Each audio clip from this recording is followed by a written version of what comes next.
one of the things they say in English is beauty is in the eye of the beholder,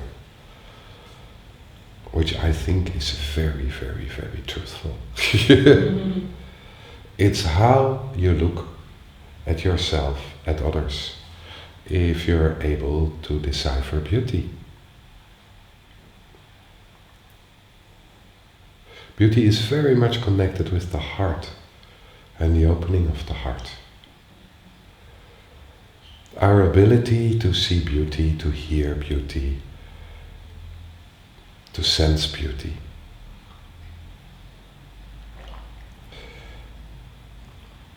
Is so much connected with the opening of the heart. When we find ourselves in a state of closure of the heart, in a state of depression, there is really a change in how our senses are working.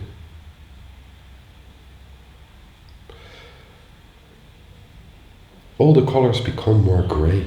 There is much less color in the world. Sounds become flat. The depth is gone of sounds. In music it becomes flat. It's not alive. When you look at people, it's kind of a distance.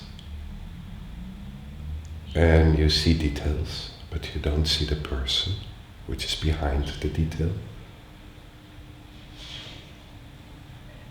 So the more the heart is opening, one of the first things is in this deeper opening of the heart is that colors get an intensity. They become vibrant, they become alive. Sounds are more vibrant, more alive. There are sounds you miss when the heart is closed, which kind of come forward when the heart is more opened. Maybe bird songs, maybe some other sounds.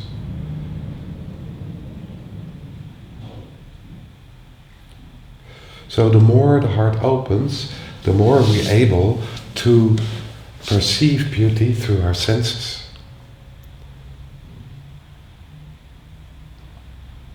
But also the more we are connected with the depth of ourselves, the more we are able to see the beauty in other people, irrespective of the situation they're in. The promise.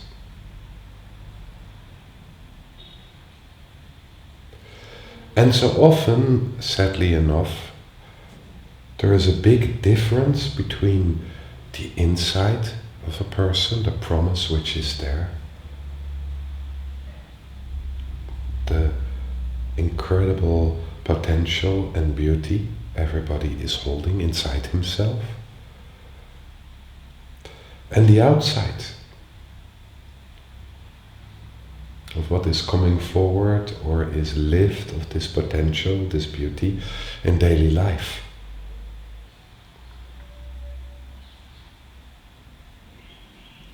For sure, when somebody is expressing a quality or his qualities, the gifts people got, and is in the full of expression of his or her qualities, then beauty is coming forward. And we all think this is very attractive. We like to go to theater to see people perform in their full quality. We like to go to concerts to see people perform in their full quality. We like to go to a jewel shop if a person has a feeling for it and it's a quality to sell it and kind of maybe to make it, like a goldsmith. It has a special atmosphere. And in this special atmosphere, what you always see is there's an opening of the heart. As the expression of qualities is bringing forward more into daily life, our inner beauty. At the same time, this starts with an opening of the heart. If we express our qualities, we care, we are connected, we have a feeling connection with what we're doing, and it's quite fulfilling. It makes sense to us. And that brings us more alive. So then it brings us into, this being more alive. The beauty which is there in all living beings.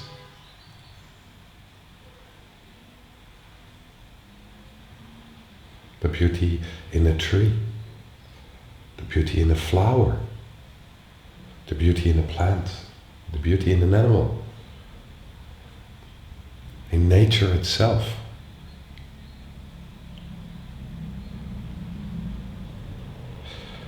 The incredible beauty of creation on this planet. Sometimes breathtaking.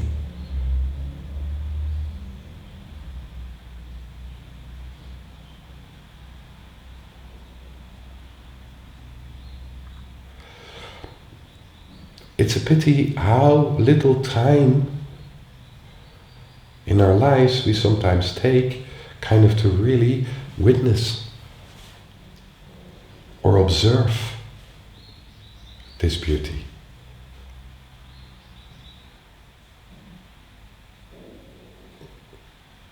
Georgina changed the furniture last time I was away in the house, and I've got my corner on the sofa. And now the corner on the sofa is in front of a window from which I can see the sea, and that's so really amazing. And you get spoiled because we're living with this amazing sea view, now for 5-6 years. And you get used to it. But just changing the furniture, it's like it's new. And it comes back. So we can also get used to certain views.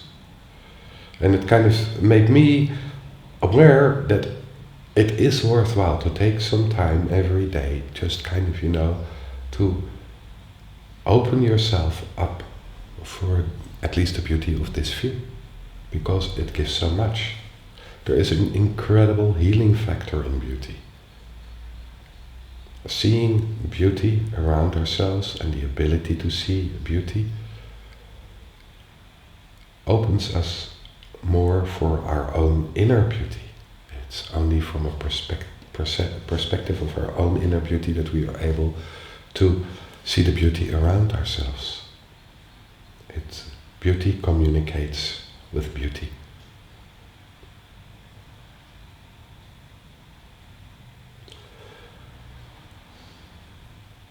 You want to add something, my beauty? Okay, beautiful.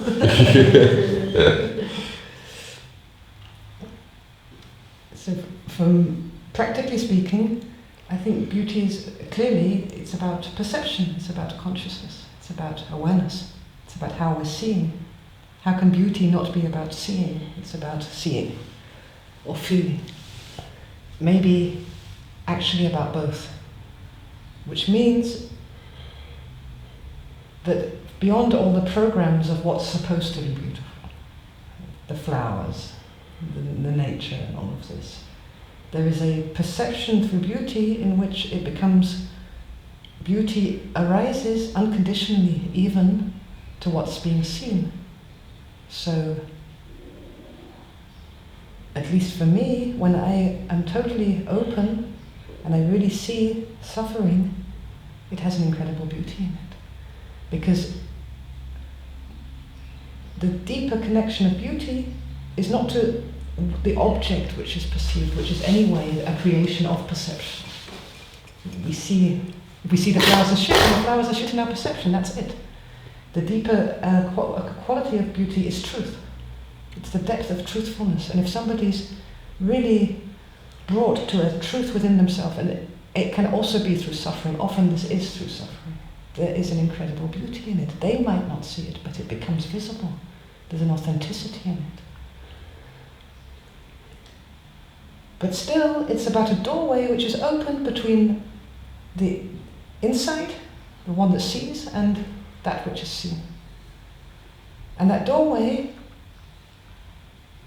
as much as it's connected with the heart, and all of the pictures of beauty or ideas of beauty can help that doorway, the opening of the heart, at this depth of seeing beauty, or being in beauty in a way, is through the first impression point, the key to the heart.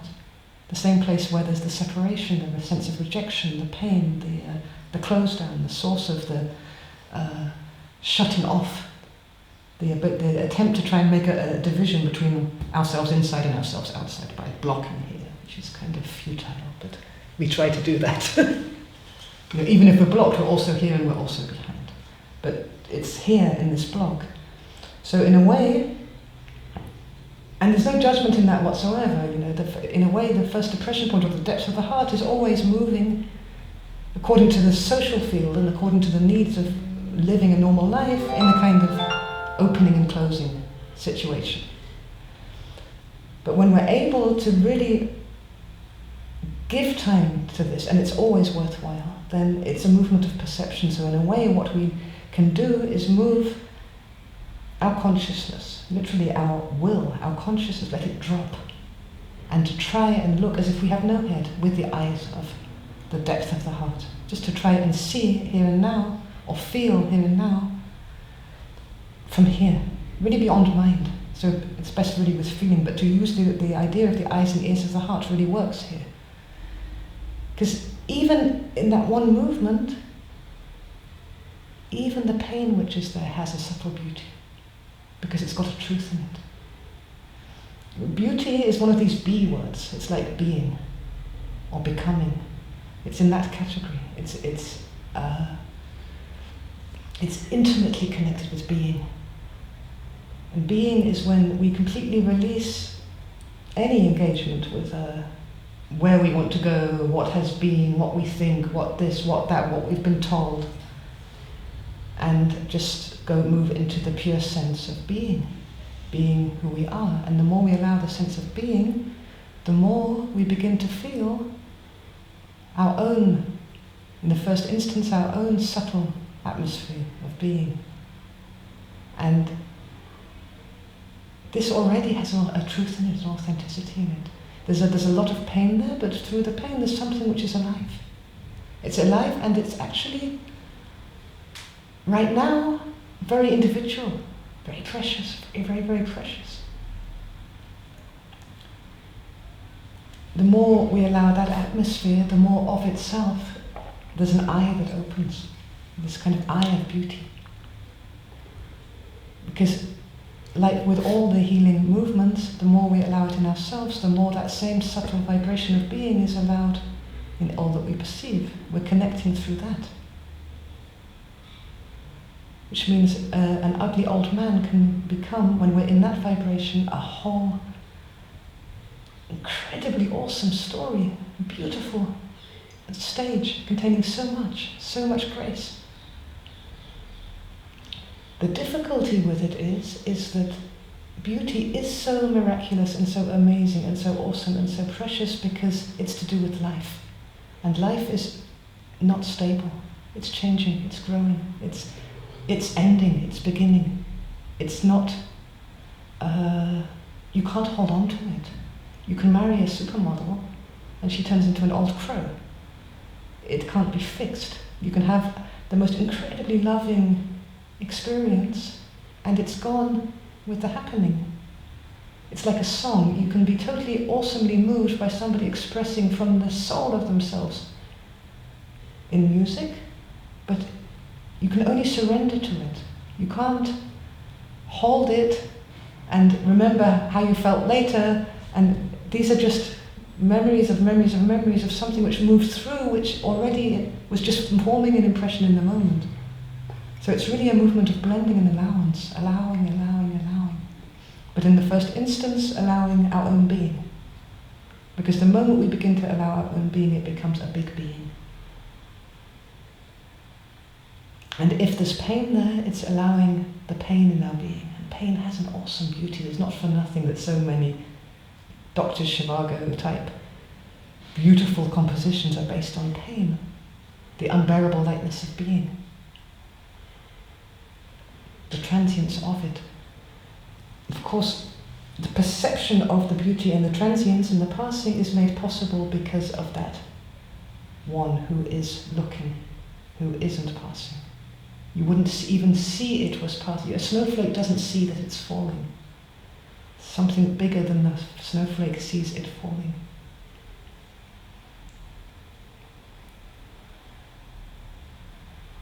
So it's in the here and now. It's in the movement beyond the mind. It's in the wholeness of seeing without the mind. Letting the mind, of course the mind's always there, but let the mind just reflect or absorb. To release the mind from its position of dictating or rejecting or recomposing or tweaking. Sorry. You do the meditation. I do the meditation. The meditation. We start with connecting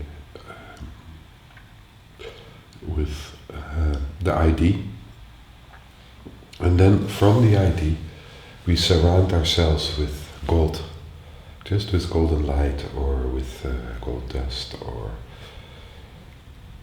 gold bars, but with gold.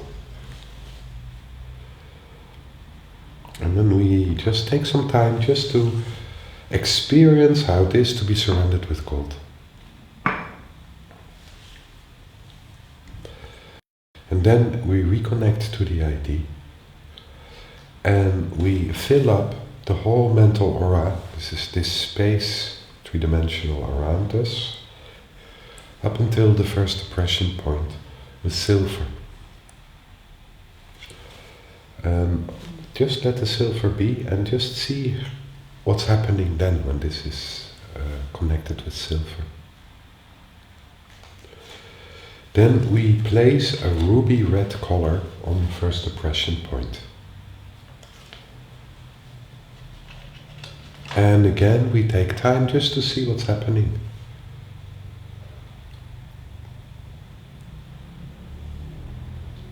And then we allow a movement from the first depression point towards the heart. And if we like, we can put light on the heart. And again we take some time just to see what comes forward, what's happening.